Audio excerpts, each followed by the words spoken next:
Okay, but this morning I want to talk a little bit about forecasting. We began our discussion a couple of weeks ago of the generation of cash flow and the forecasting of cash flow. I talked about sources of cash flow in that class. And then last week we spent some time talking about market research, which really gets into the issue of how do you understand the market, and in particular, how do you understand the size of the market and how it might grow over time, what the drivers of that growth might be. Today we're going to finish that discussion by talking about forecasting. That is, how do you actually figure out what the size of a market will be at any point in time and what it's likely to be in the future. One of my favorite people is Yogi Berra. It's tough to make predictions, especially about the future. Yes, it is. And if we all had crystal balls, we probably would not be better off anyway, because if we all had perfect information, we'd still be in the same situation as all of us having imperfect information. My quote, well, I'll give you this quote. John Albrook, who's an economist, said the only function of economic forecasting is to make astrology look respectable. And there is some truth to that. I don't put much stock in economic forecasts. And my quote, you've heard before, forecasts are always wrong, but some are more wrong than others. You don't have to be perfect, but you have to be close. Forecasting is really necessary if you're going to manage your business. And there are a number of reasons why we forecast. But if you're not forecasting, you're not managing. Because part of management is anticipating what's going to happen in the future. But the goal is not so much to predict the future. That'd be nice. The goal is really to figure out what do you need to know now to take action. What can I intuit about what's going to happen at some point in the future that lets me make decisions now? That might be a decision about building a manufacturing plant. Build a manufacturing plant because I think there's going to be growth in the market in the future. And in order to get out ahead of that growth, I've got to build a plant. It might be that I think there's an opportunity when I advertise with a particular campaign that I can increase sales. And so I should invest in that campaign. But forecasting is really about trying to figure out the best decision to make today with the understanding that the decisions we make today will have an influence in the future. What forecasting really does is add a time dimension to the question of how big is a market. At any one point in time, we could probably figure out the size of a market. We could do a survey. A lot of markets, we just look at what the current sales are. That'll give us some sense of the size of the market. But what we're really interested in forecasting is how is that going to change over time? If it's going to change, what are the implications for management, for marketing? We forecast for a whole variety of reasons. People in operations forecast. What they're trying to do when they're thinking about production or service delivery is they're trying to figure out how to be sure they can match demand at any one point in time. So do we build a plant? Do we have 2 shifts or 3 shifts? It actually turns out in service, in most operations, that you don't have to be perfect these days. In fact, most of the work that's been done around forecasting in operations suggests that we're usually able to adjust to about a plus or minus 20% change pretty easily. So we could add a shift, we could add some workers. So you don't have to be really, really close. In fact, it probably is a waste of money to try to get closer than about 15 or 20% if you're planning operations in most cases. Not all cases. If I'm trying to figure out scheduling, service scheduling in an emergency room, I want to be a lot more accurate than plus or minus 20%. Because if I make somebody wait because I don't have staff present, they may die. So there are circumstances where the outcomes of being wrong are such that you're going to be much closer to the right answer or the answer in the future. But as I said, forecasting is just necessary if you're going to do good management. And forecasting requires making assumptions. Is the world going to be exactly the way it is today in a year? Probably not. Is the world going to be exactly the same as it is today in 10 years? You bet it's not with most businesses. So what are we going to assume about how the world's going to change?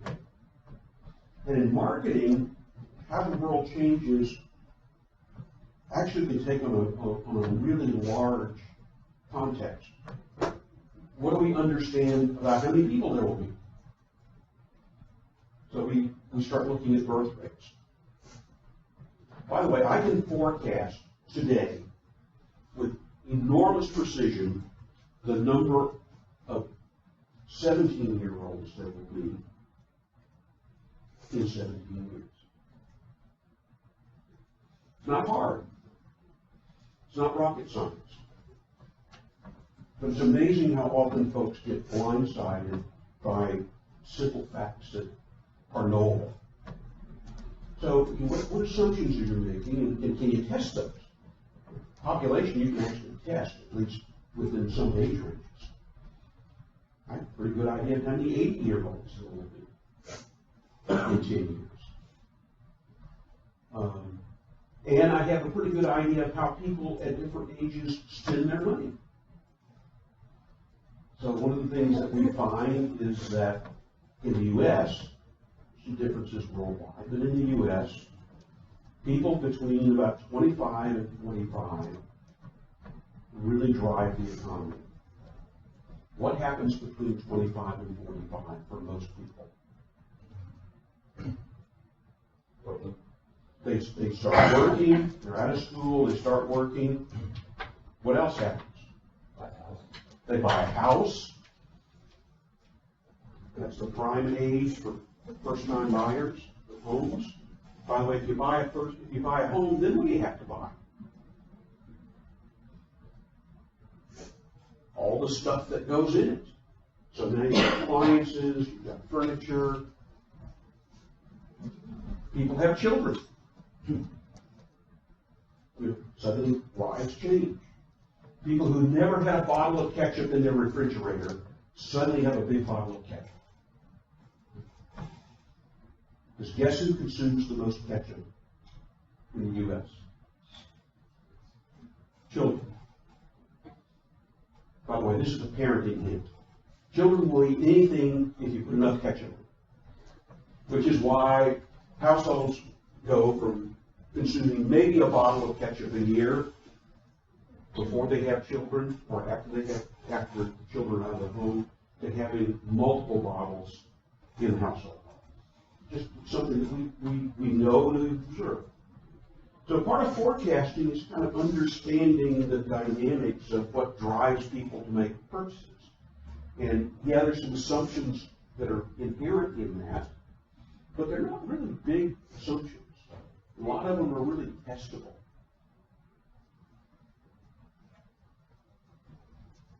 Now, if we get into high tech, where will telecommunications technology be in 10 years? Now we're into the more speculative area, or where will bioscience be, genetic science be in 10 years? We're more speculative. But there are ways to begin to get at that as well and make some assumptions. But you shouldn't be bashful about making assumptions. Because all the other folks who are in any business you work in are making assumptions as well. Now, all those finance people who have all those spreadsheets with all of those numbers that seem like they're really hard numbers, if you peel away the onion, layers of the onion, there are assumptions in there. we're going to build a new factory for $5 million, and we're assuming that we will sell 10 million units a year that we were not selling before because we can produce them with this plant. Oh, really? What makes you think that? Well, they may have really good reasons for that, but there are assumptions there. There are a whole set of issues that come up in forecasting, and I'll get into some of those. But one of the issues is we simply need some kind of data. Now, that may be hard numbers. Sometimes it's just really knowledgeable people. And I'll talk about a technique in a few minutes that simply involves getting the leading experts together and posing the question and asking them, give us your best assessment of what's going to happen. Is it rigorous? Is it something that we can place a lot of confidence in? Maybe not, but it's the best information that we might have in some cases. And another factor that has to be considered, and again, it's knowable, is demand changes with the seasons. And so you'll hear people talk about seasonality. So it turns out that we sell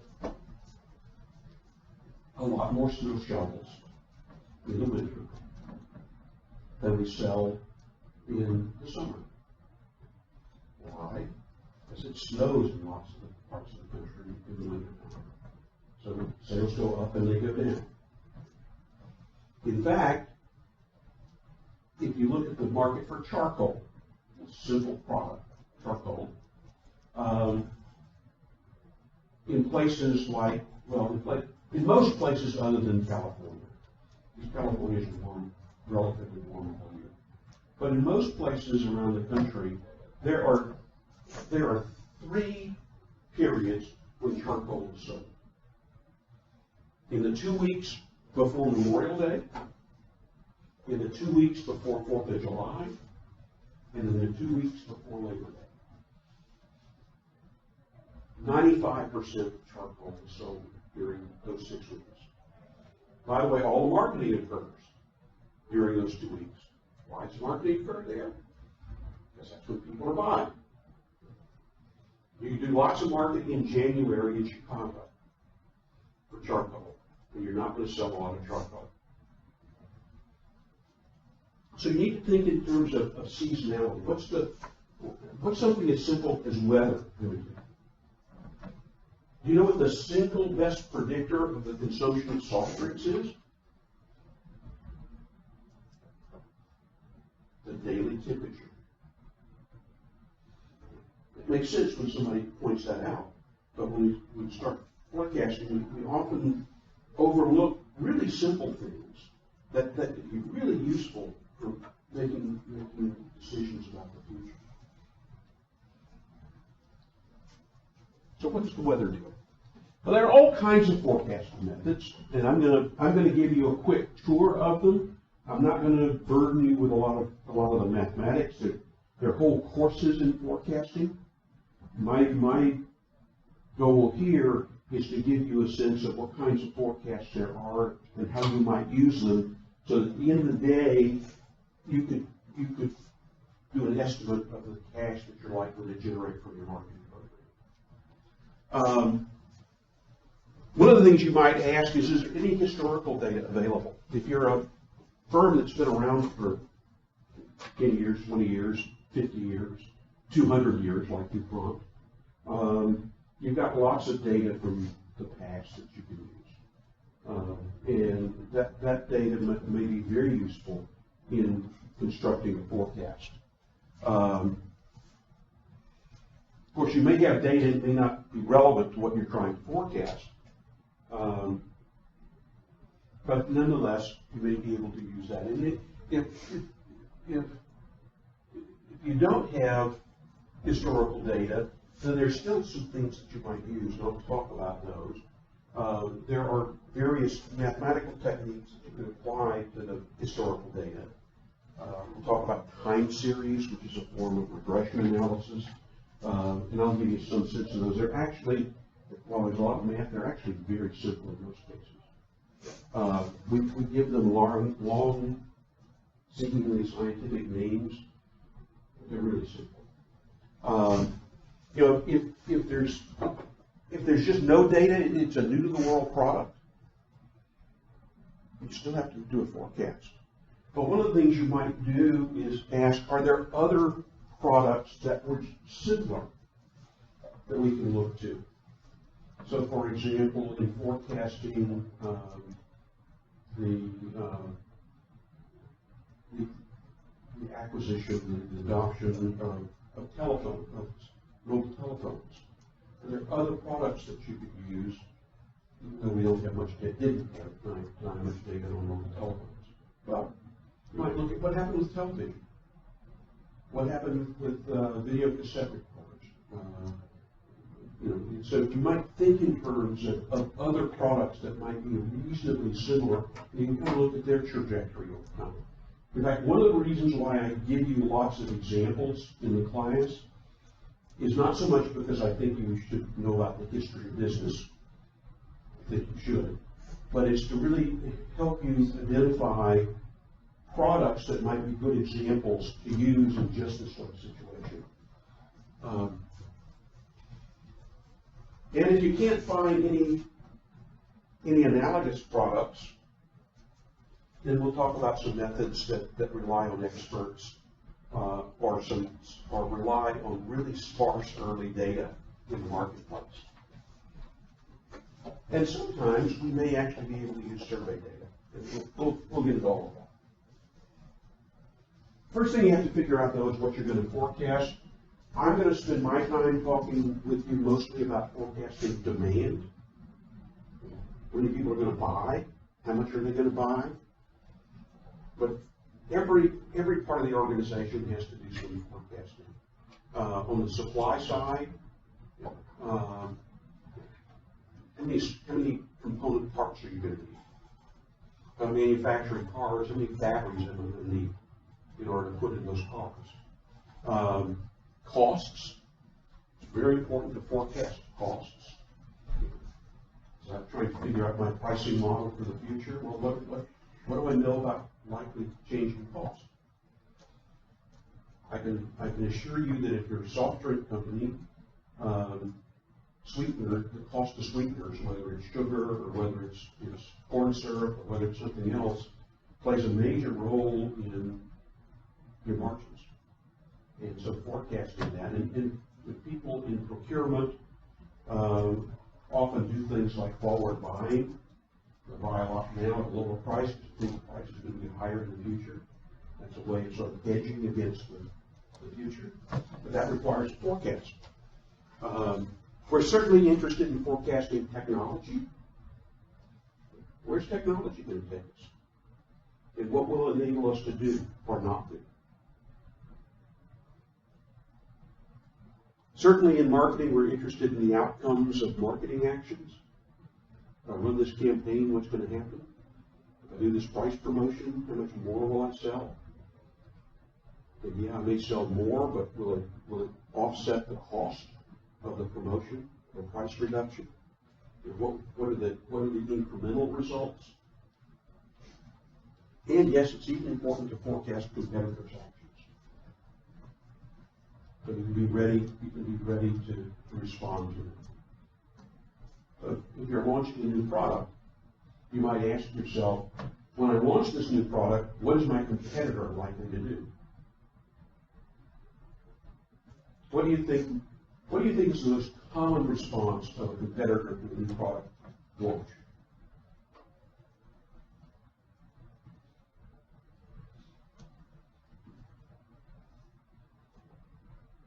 Doing nothing.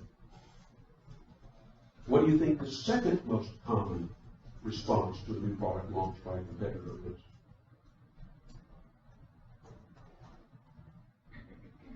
Cutting the price of their product. Not very clever things in most cases, largely because they haven't thought very much about how they would respond. Several years ago, I was doing work with folks at Hewlett Packard that what was then their test and measurement division. It's now been spun off as Agile Technologies. But one of the products that they made was an oscilloscope. Everybody know what an oscilloscope is? If you've seen any science fiction, you've seen an oscilloscope, because it's the little round or square screen that has the wiggly lines across. Basically, it's a signal analyzer. By the way, the first customer for Hewlett-Packard was Disney. So it was a signal analyzer for use with movies. But in this particular case, a competitor launched a new oscilloscope into the marketplace at a lower price than HP's product was. And we within the last several months, actually done a conjoint analysis of oscilloscopes. So we had some data. And the initial thought was, well, competitors come out with an oscilloscope, it's got some advantages, and it's a lower price, we need to lower our price. Sort of a knee-jerk reaction. But we went to the data and we said, I wonder if there's some other response. And one of the things we discovered was that we could overcome the price differential if we took the warranty from 3 years to 5 years. Basically, the price differential was viewed as well worth an additional 2-year guarantee. So we said, that's interesting. And now we went to the manufacturing people. What's your failure rate? Oh, our oscilloscopes never fail. That's a problem. People don't need to replace them.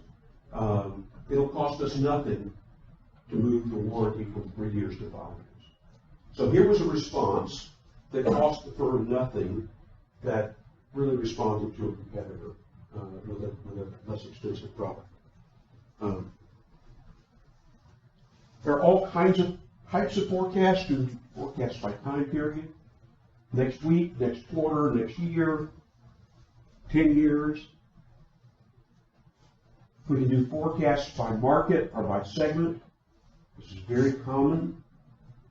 In the United States, there are roughly 262 designated market areas, basically defined by media. And we often forecast for each of those. We often develop customized media plans for each of them. Certainly we may forecast by product. I'm interested in knowing how each of the product is likely to do. In fact, sometimes I may do forecasting not just for the product, but also for the way the product is used. How many of you are familiar with Bisquick? General Mills makes that. Bisquick was one of our, when I was at Needham, Bisquick was one of our products. Mills was applying it. Bisquick is used for two quite different purposes. What are they?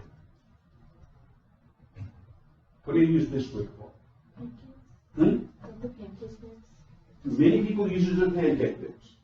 Yes. What else do you use it for?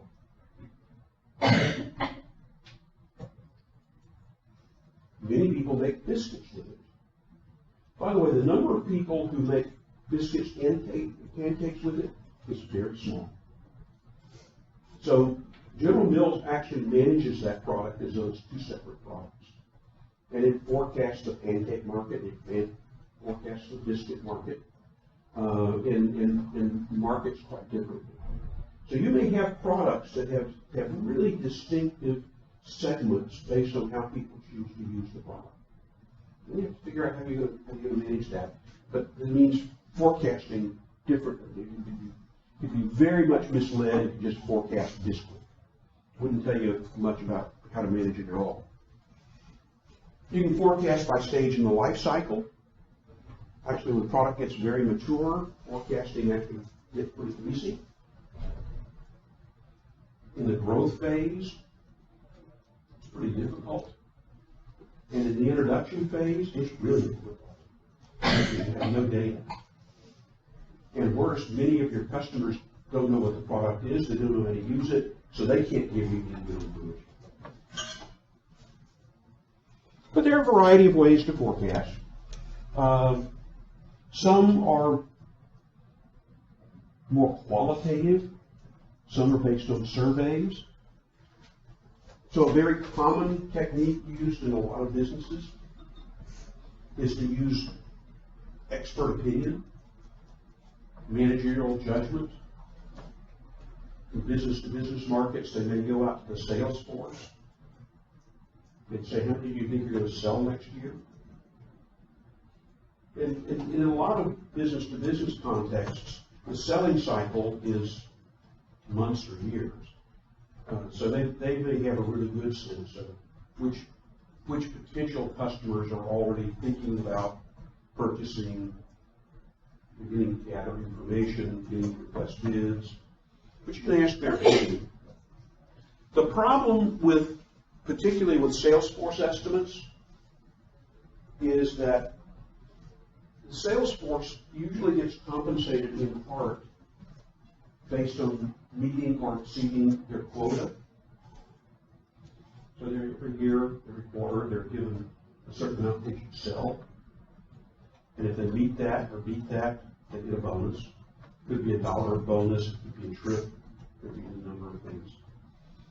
What's the incentive for forecasting of a salesperson who's on a quota?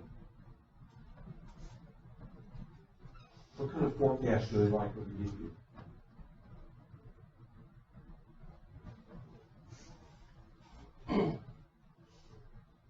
They have an incentive to forecast low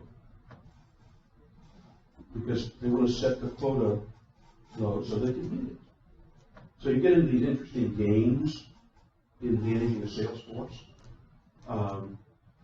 You ask the sales force for their estimate, and then based on historical data, you increase what they told you, so that you give them a higher quota than what would have been suggested by the exit forecast. It's still useful information. This is an example of what we call calibration. It's really good information. It's just there's an incentive in the system for them to be low. Okay, well, we know that. And by the way, for most salespeople who've been in an organization for a while, we can figure out how low they are with a pretty reasonable amount of precision. And so we just plus their estimate by 20%, 50%, whatever the history suggests. And now we've got a forecast. Surveys of consumers can be very useful. Things like purchase intentions. Particularly for durable products. Things like cars, appliances, refrigerators, washers, dryers, that sort of thing. You ask people what they're going to buy in the next year. Turns out that on average, across people, they tend to be pretty accurate. Now, for any one individual, they may not be so inaccurate, so accurate, because for any one individual, they weren't planning to buy, but the car broke down, they were in an accident, they had to buy. And they didn't anticipate that. And somebody else, suddenly discovered that they're going to have a baby in their household, and so they defer putting money into a car. But those things kind of cancel out, and so on average, intentions are pretty good indicators of what people will buy in the category. And so there's a lot of intention surveying that goes on. And in fact, the U.S. government, in making economic policy, actually monitors consumers' purchase intentions. How are people feeling about buying? Is it a good time to buy? Turns out if people feel it's not a good time to buy, they don't buy, and we end up in a recession. But it's also the case that even for the individual product, the individual brand, purchase intentions are pretty good predictors. Again, they're not perfect, but on average, they're pretty good. And then there are various techniques based on scenarios, and I'm going to talk about those in detail, but where we actually construct a future. And then ask experts, sometimes consumers, to tell us what they would do. With high-tech products, it's often difficult for consumers to tell you what they would prefer in the future. So folks at MIT have developed something they call information acceleration. And you can use lots of wonderful things like virtual reality and augmented reality to create the future. So I want to know your response to an electric car, an electric vehicle.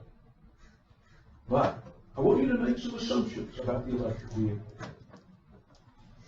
You can recharge it in 30 minutes, not 10 hours. You can get 500 miles between charges, not the 200 that you get now. They will cost, whatever cost figure is whatever, and a variety of other parameters. And yes, you could just tell people this, but you can actually create visuals to go with this to make it more meaningful, more real, and then ask people to respond as they would in that context.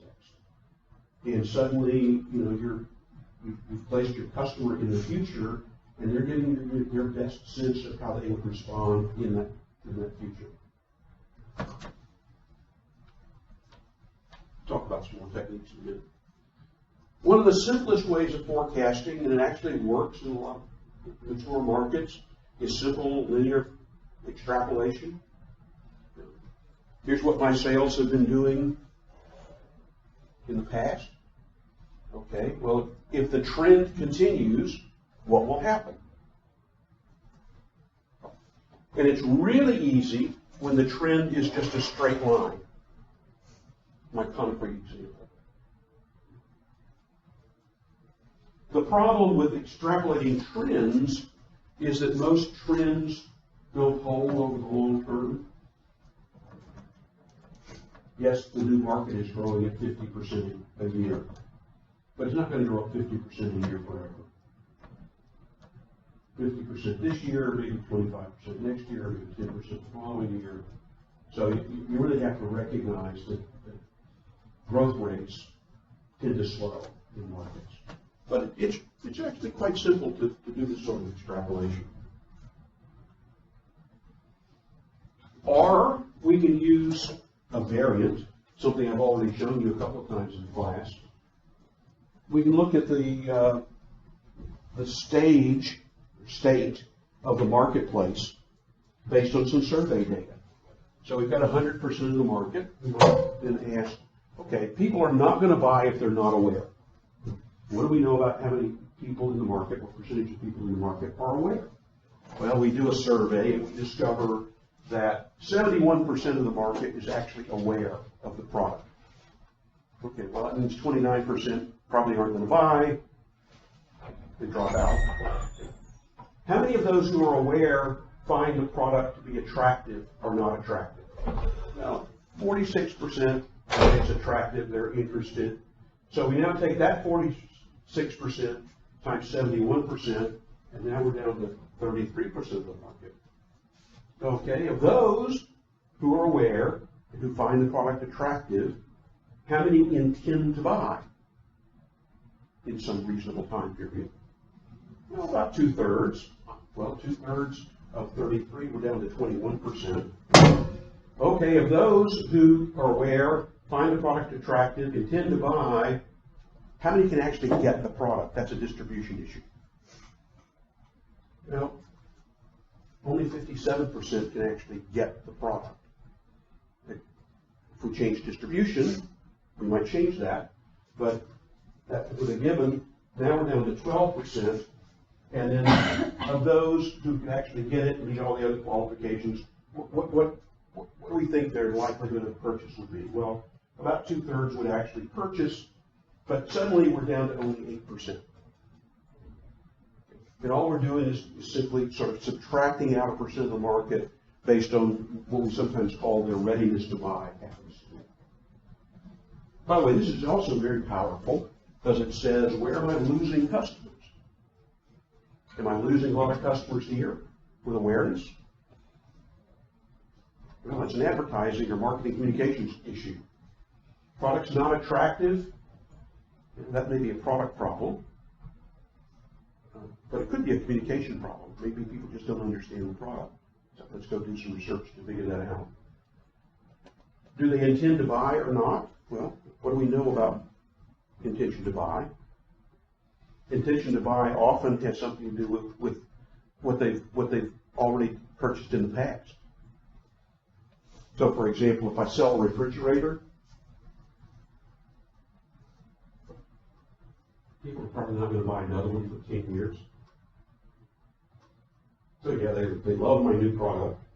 They just bought one last week. They're kind of out of the market for a while. Product is not available. That's a distribution problem. How do we increase it? And here, if 43% of the available market can't get the product, I need to go and find some more distributors. So simple task. All of this is data that you can collect with a survey. And you're not asking really complex questions. Have you ever heard of this product? What's your attitude toward it? When do you intend to buy again? You like this product versus some other product. As I said earlier, sometimes we just don't have data on a new to the world product, but we might be able to find an alternative product, or two or three, that we think would represent good examples of how the market for the new product might develop. So here's an example. Here's the analogous market. Total market potential was 50 million units. In the first year, we got 10% of that, so that was sold 5 billion units. In the second year, we got sales of 7.5 million units. So again, penetration rate in the first year was 10%. The growth from year 1 to year 2 was 50%. So now if I've got an analogous product, maybe this was color television sets, and I'm trying to forecast video cassette recorders. Okay, well, what's the size of the market? Well, maybe the market, you know something about the market, it's not the size of the television market. I think it's about half the size. So if the penetration rate for the first year applies, that would mean we'd get 2.5 million sales in the first year, and 50% growth in the second year, get 3.75 million units. Simply taking some historical data on a different product that we think is serving a similar market and extrapolating. If you're selling new-to-the-world products, you'll often find yourself having to do this. By the way, this is not just true of consumer products or consumer durables. In product categories like pharmaceuticals, we do a lot of this. I've got a new drug, completely new to the world drug, treats some disease. What's the forecast for sales once we get into the market? Well, can we find some other drugs serving a similar kind of patient and look at what happened to their sales and then extrapolate the new product?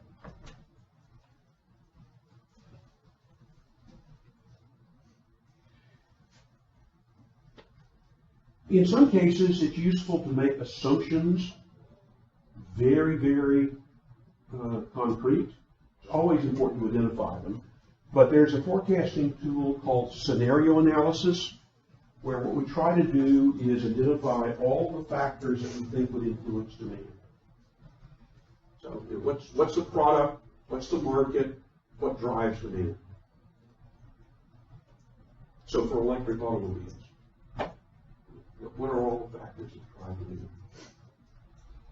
Well, we know that there's some factors. One is ready accessibility to charging stations. If you can't charge your car, you're stuck. In fact, I think I've seen more Teslas on the back of trucks carrying them along than I've actually seen on the street. because they just run out of electricity. But define the problem, find the market, use other analogies if you have them, but then construct some scenarios, some probabilities. In the case of the electric car with charging stations, let's make some assumptions about how fast charging stations will become available.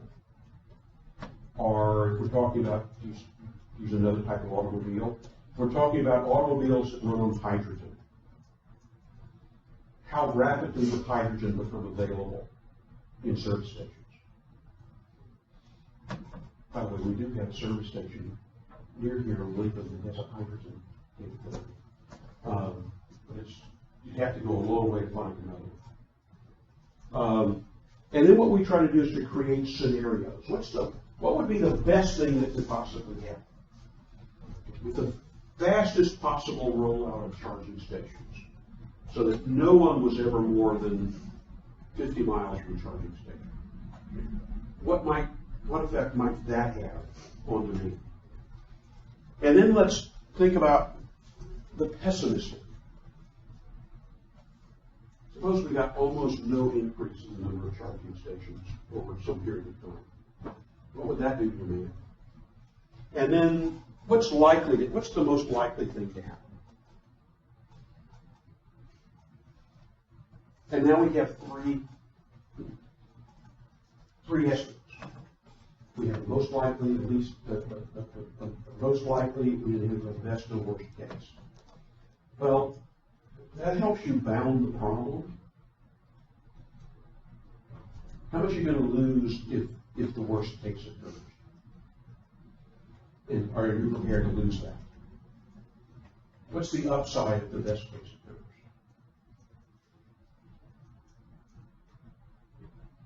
And by the way, what are the factors that are most important in determining whether something is best, worst, or most likely? Because those are things I may need to work on. So in the case of microwave ovens, the thing that was determined when they did this sort of analysis was if they could just get food manufacturers to package products for the microwave, that would solve a major problem. First of all, customers themselves wouldn't have to go buy special pots and pans, which is a disincentive. Secondly, there's the convenience factor. I can cook in the package. That's an advantage. And so an enormous amount of money was spent by the microwave oven companies early on in getting food manufacturers to repackage products. By the way, how do you think they got them to repackage the products? Really simple. They paid them. They basically helped them develop the machinery necessary for the packaging, and then paid them an incentive for several years to put the product in the marketplace. It's amazing what you can get partners to do if you're willing to pay them. One tool that's very commonly used for forecasting in situations that are highly uncertain and where you don't have much data is something called the Delphi technique. It's named after the oracles of Delphi. Know anything about Greek mythology? Basically, the Delphi technique is a technique that was developed in the U.S. military back in the Second World War to try to do forecasts around very uncommon, unusual events, like if we invaded Normandy, what's likely to happen? There's not a lot of historical data, but there are people with expertise that we could ask. And today, it's still used. This technique is still used for a lot of environmental forecasting, a lot of marketing and sales forecasting, and it uses a panel of experts. You need to go find people who are really, really knowledgeable. So if I'm interested in where commercial space technology will be in 10 years, or more specifically, I'd like to know what the capabilities of returnable rockets will be in 10 years. Well, there are people who can actually give you an educated answer to that question. There aren't very many of them. If you go ask the random customer, you're not going to get very useful information. But there are scientists who study rocket technology who can give you the answer. So we go find them. Typically 6, 8, 10, maybe a dozen. And then what we do is we would give them a questionnaire and we'd ask them about the future with respect to whatever topic of interest is. Where do you think rocket technology will be, and a whole series of more specific questions. And those questions will be such things as, what do you think the range will be? So yeah, we'll be able to go up to lower atmospheric orbit and come back. Can we go to the moon and come back? Well, that's a different problem. But we might get that kind of specificity. And what we do is we give the experts the questionnaire, get their responses back, compile them, summarize them, and then we provide the summary back to each of the experts. By the way, they're doing this independently. They're not talking to one another. And then we say, okay, this is what your colleagues had to say. Looking at what they had to say, can you tell us whether you want to change your forecast or not? So we do another round. People make changes or whatever. We summarize that, feed it back to the group, and then we say, here's the summary based on your second round and what others had to say. Now we'd like you to revise your estimate again, or keep it the same based on this new information. But if you are different from the group, and tell me what way, maybe it's to be very specific, maybe it's in the range of a rocket. You need to tell us why you think you're right and the others are not. We continue this process, and by the way, often it turns out that there's one person who knows this piece of information that the others didn't have. It changes what others, oh, I didn't realize that. And so suddenly their analyses change. But we continue this until we get no further change. It usually doesn't require more than 3 or 4 rounds. And now what we have is sort of a group estimate, as well as a set of factors that would influence the forecast. How accurate is it? I wouldn't want to put numbers on it, but it gives you insight, because it structures some knowledge that was otherwise unstructured. It gives you some insight into things you might need to work on. It may tell you some things that you thought or hoped were possible, that probably are not going to be possible, at least in the time frame. But that's the Delphi technique. Widely used. I've talked about the history of it. I won't spend a lot of time on that.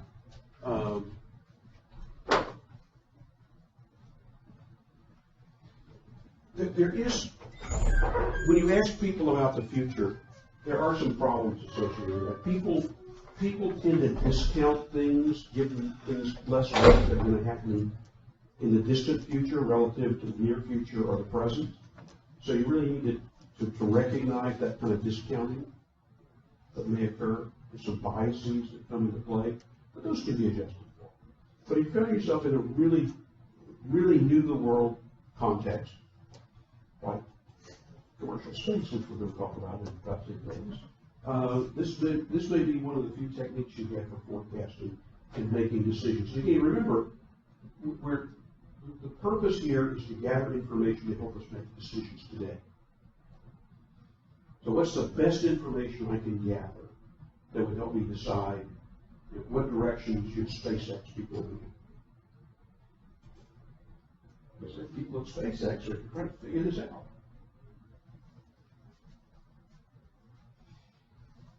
A modification of this is to simply let members of the group talk to one another.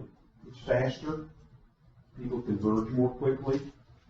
The problem simply is you're not really getting independent estimates. I mean, as soon as people start comparing notes and talking to one another, it's not really independent judgments. It's a group judgment. We've talked about some of the limitations.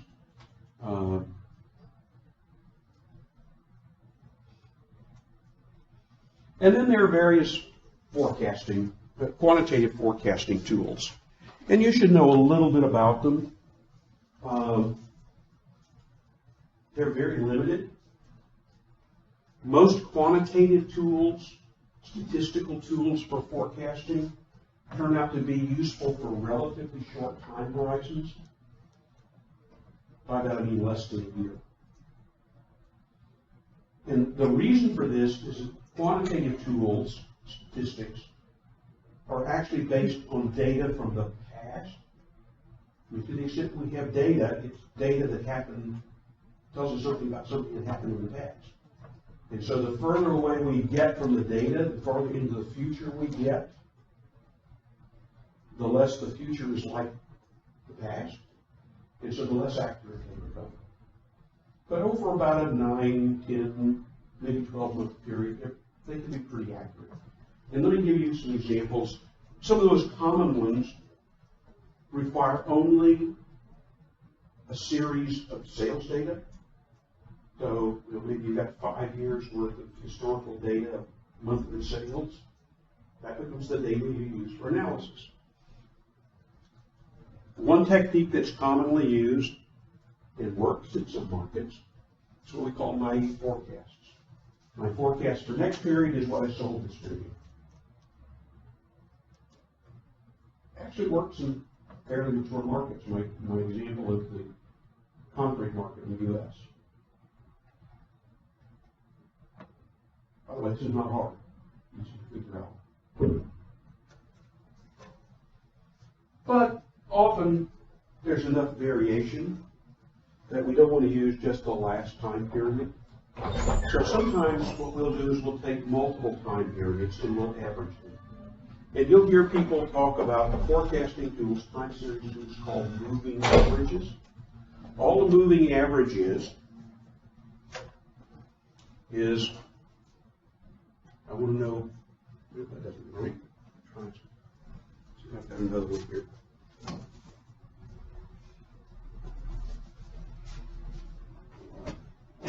A whole bunch of them. Okay, well, we'll do it the best we can. If I'm trying to estimate sales in the future, time period +1, what I might do is I might say, you know what, I'm going to take sales 2 months ago, T-1, plus sales T-1 last month, T-1, and I'm going to take the average to forecast for the future. By the way, I don't have the current sales period numbers here because I don't know what they are yet. But when people talk about a moving average, that's all they mean. And you can figure out how many periods to average. So that's a simple 2-period average. You can do 3 periods, you can do 4 periods. And you're a statistician, you can play with this and figure out how many periods are best.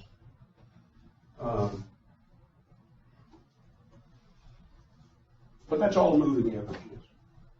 Very simple, very straightforward.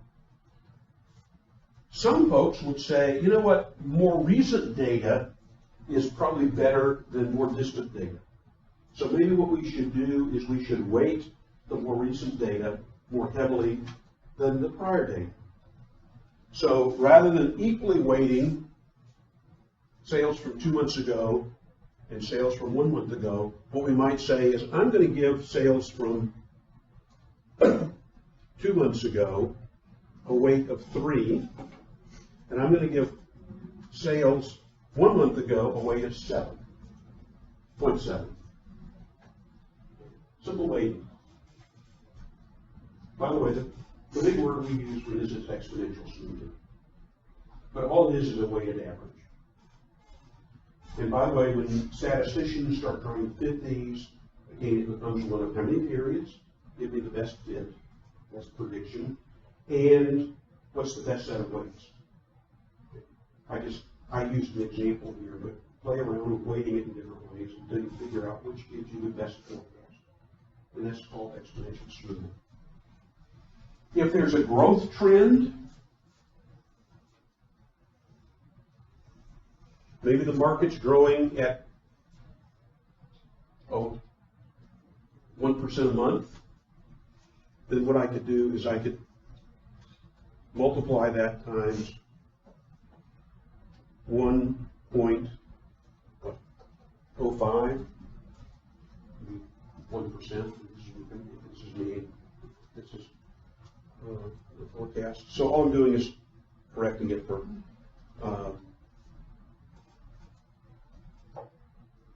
the trend for growth. All of the other tools that you see, that you may have been exposed to in your stat courses, things that have names like Box-Jenkins, named after Professor Box and Professor Jenkins, are kind of more sophisticated versions of what I've just shown you. A lot of the regression and econometric approaches are also variations on this, except they now start allowing you to put other factors in. So maybe I now want to put in, how much was I advertising in each of those periods? How much are going to be advertising in the future period? And I take that into account as well. But again, not terribly complex. Most of you will never be asked to actually create any sophisticated forecasting model, but you will all use forecasts. And so you really ought to have some sense of where they come from. By the way, one of the problems with these methods, don't have a big right bit, is that if I'm using a two-period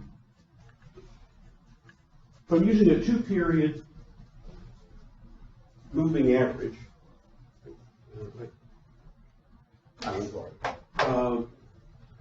I can use the last period and the period before that as the basis of the average.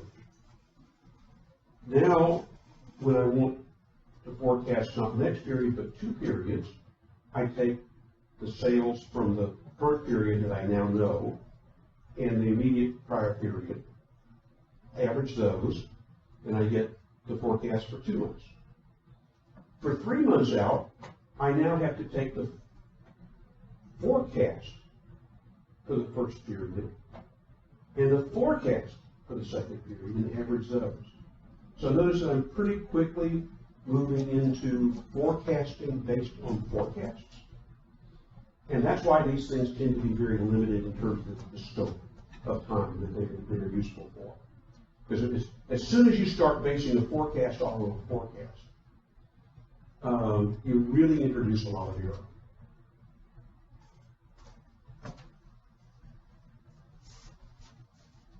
And by the way, once I have a forecast of sales, then I can forecast revenue. Should know my costs, so I should be able to forecast my margin. If I know what I'm spending on marketing, I should be able to subtract that out, and I should get some indication of what the contribution or profit is. So as you think about a forecast, there's some things you need to keep in mind. First of all, how much do you really need to spend on forecasting? You can spend an enormous amount of money on forecasting.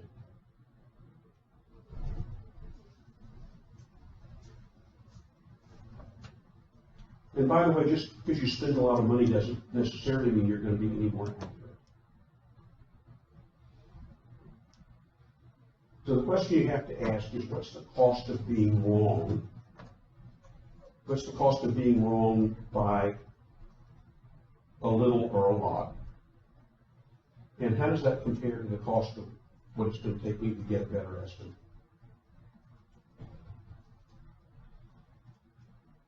You pretty quickly will realize that there are diminishing returns to the effort in forecasting. Simple is usually better. In fact, one of the things we have learned about very elaborate statistical models that are used for forecasting is that they tend to be less accurate than simple models. And the reason for that is that when we forecast based on historical data, and we're doing data fitting, we actually end up fitting history, including a lot of unique, idiosyncratic events that don't occur again. But boy, we can model that. We can show it's in the data. But if they're not occurring again, then the model's actually not going to work very well. Which is why simpler is better. So, for example, when we end up with really unique events, I can show you in forecasting models the effect of a hurricane hitting the East Coast. Well, I can show you what it does to sales in a whole bunch of product categories. And I can fit that neatly into a model. Yeah, but next year a hurricane might not hit the coast. So why don't we want to model that type of event in? So what do you want to spend? Simple is usually better. What time horizon? Oh, what kind of decisions you're making? Are you trying to make decisions about next week? Trying to make decisions about next quarter? Are you trying to make decisions about next year? By the way, depending on what your job is in an organization, a week might be your forecasting horizon.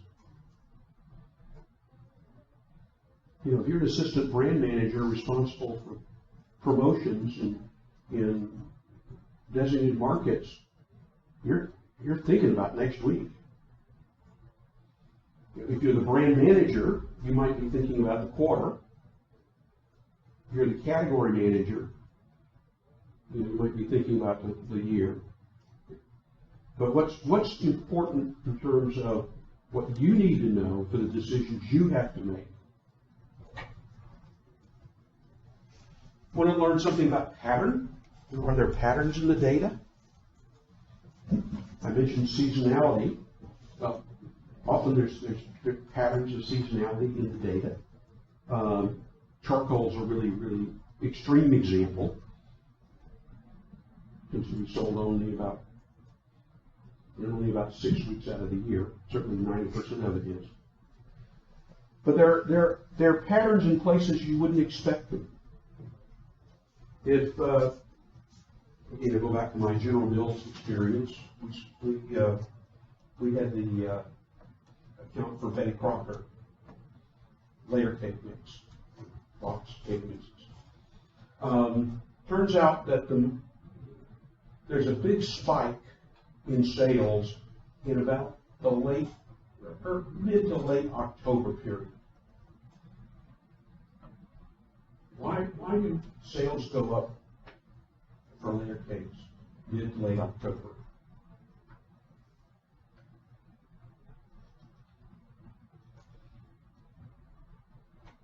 People are buying in anticipation of the holiday season that's coming up.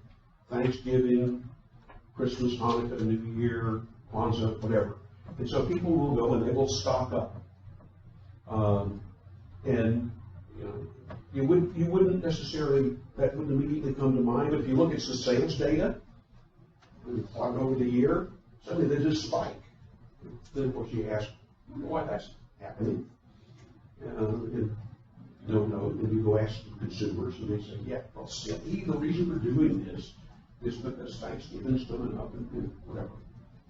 But it also turns out that there's a not quite as large a spike, but another spike that occurs in April. what's happening in April. This is a little more subtle. Again, the data show there's a spike. So you know something's going on. By the way, it happens every year. So there's something regular going on out there. Well, we don't know, so let's go talk to customers. See if we can figure that out. Because by the way, if you've got these spikes occurring, then that tells you something about production, about presence in the distribution channel. They tell you something about when you need to advertise, when you need to promote. I mean, there's a whole lot of things you need to know about the timing of demand. That spike occurs because about April, people have used up all of the box layer cake news that they bought back in October. And many households, not all, many households simply like to have a box on the shelf. They inventory. So you never know when they want to bake a cake. So we need a box. And so we get this little spike that's related to the depletion of inventory. Well, that's really interesting. No, it's a pattern we didn't know about until we started looking at the data. Again, not a lot of fancy statistics. It's just what's happened to sales, plotted by week. So looking for these patterns can be very, very helpful. And here we're just talking about pictures to data, pictures of sales over time. Different methods are more applicable to some product categories than others. You probably will find time series is most useful where there's a lot of regularity in purchase. Consumer packaged goods. I mean, people are in the market once or twice a month, regularly buying, and they come back and buy again. On the other hand, technology products may be products that people will buy a second time, but often a lot of their purchases are driven by the change in technology. So yeah, I bought a phone 2 years ago, but there's a really great one coming out this year that I want to buy. Ordinarily I would replace for 3 years, but this was really great. So now you need to do something a little bit different than simple time series. You take into account intentions. And as I said, then you have real issues when forecasting really new to the world products. And when I say new to the world products, I don't just mean a new brand. Betty Crocker comes out with a new mix, pretty routinely, but it's still layer cake. Everybody knows what layer cake is. Everybody knows what a box mix is. But really new to the world products, it can be really tough. So if you were introducing the Apple iPhone, what's going to happen with sales? By the way, the initial forecasts for the Apple iPhone were not great. The good news for Apple is that it radically exceeded anything anybody forecast. Before I get to that. In fact, you know who was dominant in the cell phone market at the time the iPhone was, I should say the smartphone market, the time Apple introduced the iPhone?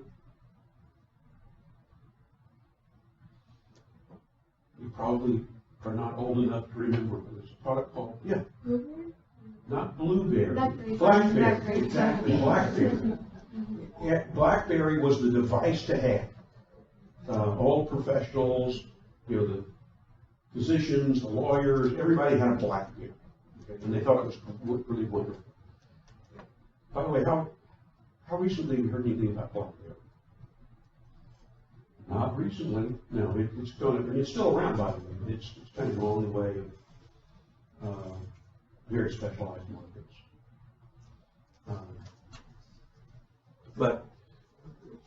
So when you think about new to the world products, you have a whole different kind of problem. So part of what you have to ask yourself is, what do we know about the market and how large it might be? An assumption. And if you want to be conservative, you can assume that it's actually small. Never hurts to be wrong in that direction. If you think it's going to be really large and it's not, you probably put a lot of investment in place that you're not going to recoup. So it's probably not a bad thing to be conservative. But if you have some notion of how big the market is, then you can begin to ask yourself, how rapidly might people adopt? And people tend to adopt in one of two ways. Some people are just innovators. They like new things. They go and they find information for themselves. So we might ask ourselves, how many people are innovators? Oh, we don't know. We can launch the product and then talk to customers. Why are you buying? Oh, this is just, it's a wonderful product. I learned about it in reading a technology magazine and bought it. So I might ask, what percentage of the market is going to buy that way? They discover it on their own. Those innovators also have another interesting characteristic. They influence a whole lot of other people to buy. So the other part of the market, the other reason people buy in high technology markets or any new to the world market is, you see a product and they say, hey, that's really cool. That's interesting. I think I might want one of those as well. So they become imitators. And so I can then begin to ask the question of how many people will enter the market as imitators. Now, we're going to assume, for purposes of modeling, that no repeat purchases, that when somebody buys, they're out of the market at least for a while. And we're going to assume that word of mouth tends to be fairly constant. And we kind of ignore a lot of marketing activities. But if, in fact, I can assume that process, notice it's a really simple process. Some people are discovering, some people are imitating. And if I know how many at any one point in time, I can put that information together into a probability function. And I won't take you through the probability function, but I can estimate the number of people who will buy in one period of time. And by the way, I could then estimate how fast I use up the market. But what I mean by use up the market, how fast do I serve all the users? Because at some point, all the people who are going to buy are going to buy.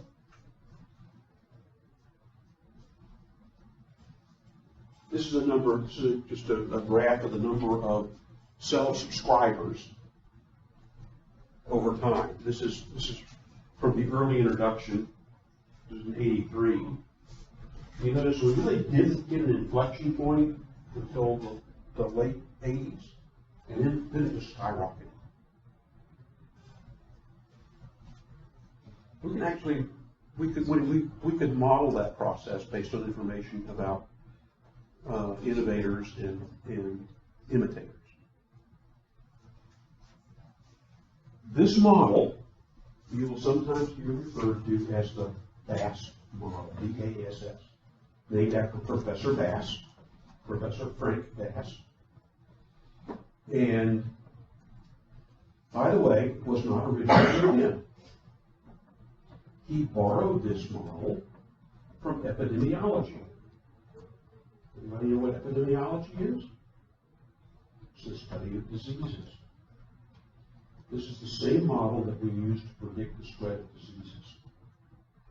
You get a little pocket of spontaneous outbreak, and they infect people. You get another pocket of spontaneous outbreak, and they infect people. Same process. The good news is that we're not studying disease, something bad. We're studying people purchasing products that hopefully do good things for them, so it's a much more positive exercise. For those of you interested in the math,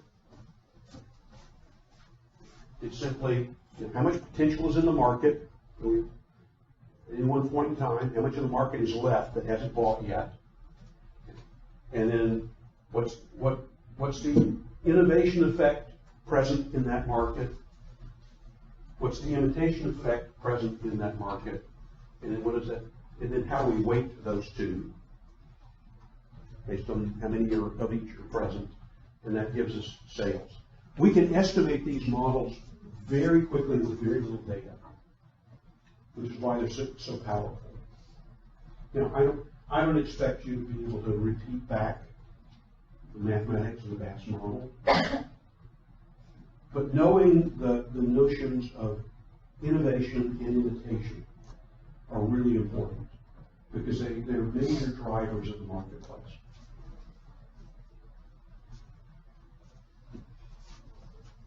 And once we have a forecast, we can begin to translate that into cash flow and ultimately into profitability, which is ultimately what we need to justify our jobs, to justify our business to shareholders.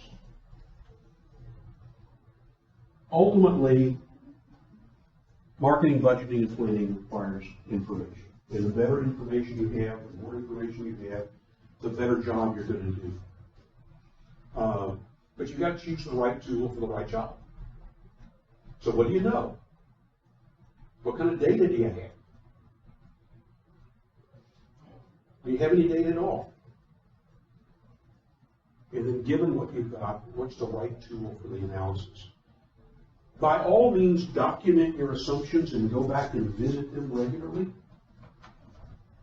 You might assume something about the growth rate of the economy. It's amazing how often I see forecasts where they completely ignore what's happening in the larger picture of things.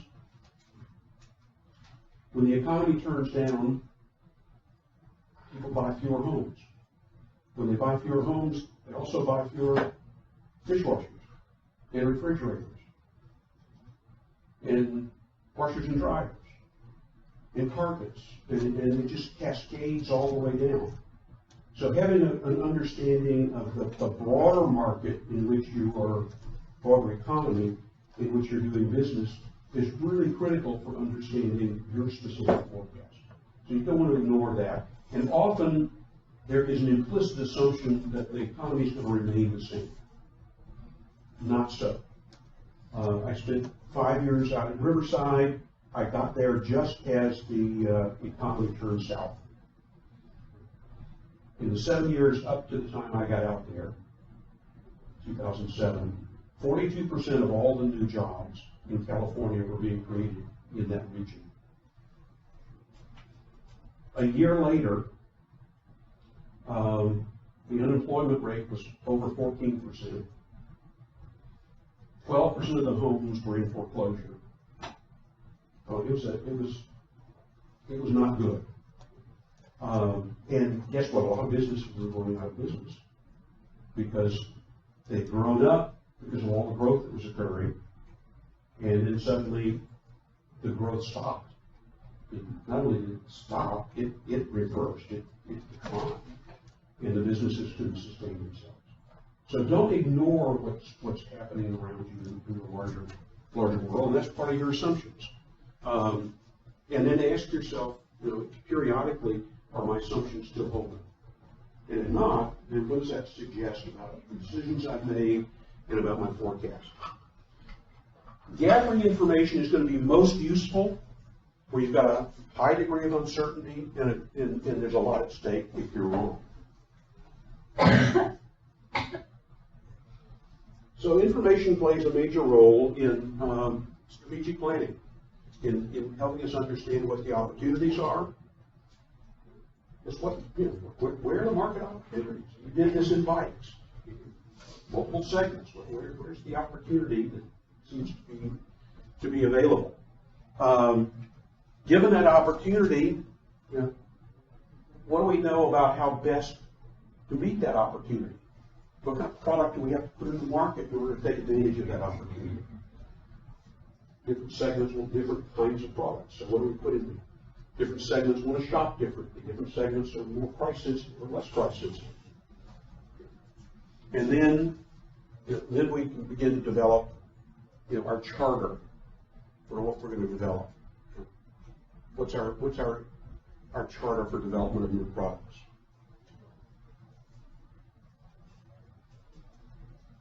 As we look at market opportunities, again, lots of places where we need information. What's the current size? How fast is it going to grow? How big the market might be when it finishes growing, how much power does the marketer, does the buyer have? By the way, there's some really big markets like India where people simply can't afford a lot of things. So it's a big market, they just can't afford what we're selling. Look at the competitive environment, number of competitors, how easy is it to get in? Got a great idea, but people could really get in. To what extent could you differentiate yourself? What are the substitutes? And then, how easy is it going to be to get into the market and get your product to the customer? Can you get the product to the customer? That's distribution. Are you able to actually deliver what the customer wants? That's a company fit issue. Do you have any source of advantage? And then finally, in a lot of businesses, there's a whole set of regulatory issues that come into play. If you're in the pharmaceutical business, patents on pharmaceutical products are 20 years in length, but most of the time you spend the first 8 to 10 years in clinical trials before you can actually take the product to market. And then you can assess, advantages and weaknesses, and actually create a market attractiveness matrix, and we'll talk about this a bit later.